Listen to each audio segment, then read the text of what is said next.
guys, welcome to VP. இன்றைக்கி நாங்கள் 2 பேரும் டியூடு படம் பார்த்துட்டு வந்தோம். படம் வந்து நல்லா இருக்குது, எங்களுக்கு பிடிச்சிருந்துச்சு படம். எனக்கு வந்து நிறைய என்னது படம் ரிலீஸ் ஆகி இப்போ தான் பார்க்குறேன். அதுக்கு முன்னாடி சோஷியல் மீடியா நிறைய கான்ட்ரவர்சி போயிருந்துச்சு. இந்த படம் அந்த மாதிரி இந்த மாதிரி ஒரு மாதிரி தப்பான இது இன்ஃப்ளூயன்ஸ் பண்ணுது. பட் எனக்கு படம் பார்த்தோன்னே அந்த மாதிரி இல்லையே. படத்தில் பொறுத்த வரைக்கும் அந்த கதைக்கு அவன் கரெக்டாக தான் பண்ணுறான். ஏன்னா அந்த ஜாதி, அந்த ஹானர் கில்லிங், கேஸ்ட்டு, அவன் சொன்ன மாதிரி தான் ஜாதி.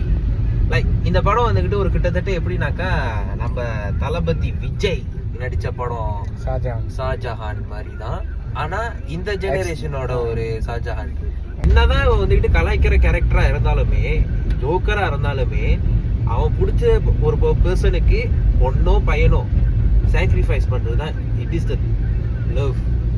ஓகே, ஸோ அவங்க ஹாப்பியாக இருக்காங்களா, நம்மளும் ஹாப்பியாக இருக்கணும். அது ஒரு மெசேஜ். சேம் டைம் அந்த கேஸ்ட் அதுதான். பட் உண்மையாகவே வருத்துள்ள படம் தான். என்ன கேட்டாக்க வருத்துள்ள படம் தான். போய் பாருங்க, சப்போர்ட் பண்ணுங்க. பிரதீப் ரங்கண்ணனோட பிளாட்டு செம்ம பிளாட்டு. மிஸ்டர் சரத்குமார் அவரு ஹேட்ஸ் ஆஃப். அந்த மாதிரி ஒரு கேரக்டர் எடுக்கிறதுக்கு யாராலையும் முடியாது. உண்மையை சொல்ல போனாக்க யாராலையும் எவ்வளோ பெரிய ஆக்டராக இருந்தாலும் முடியாது.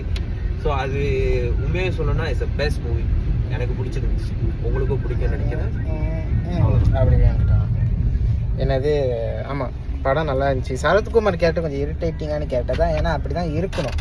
அந்த கேரக்டரை பார்த்து வந்து லவ் பண்ணக்கூடாது, சார் சொல்லக்கூடாது. ஐ மீன் கேரக்டரை சொல்கிறேன். ஸோ அந்த மாதிரி ஒரு கேரக்டரு. அது ஏன் தெரியல, ஏன் கான்ட்ரவர்சியாக இருக்குதுன்னு தெரியல. சில பேர் அவங்கவுங்க வேறு வேறு மென்டாலிட்டியில் இருப்பாங்க, இல்லை வேறு விஷயமா கூட இருக்கலாம். I don't know. பட்டு எவ்ரிதிங் நைஸ். படம் நல்லா இருந்துச்சு.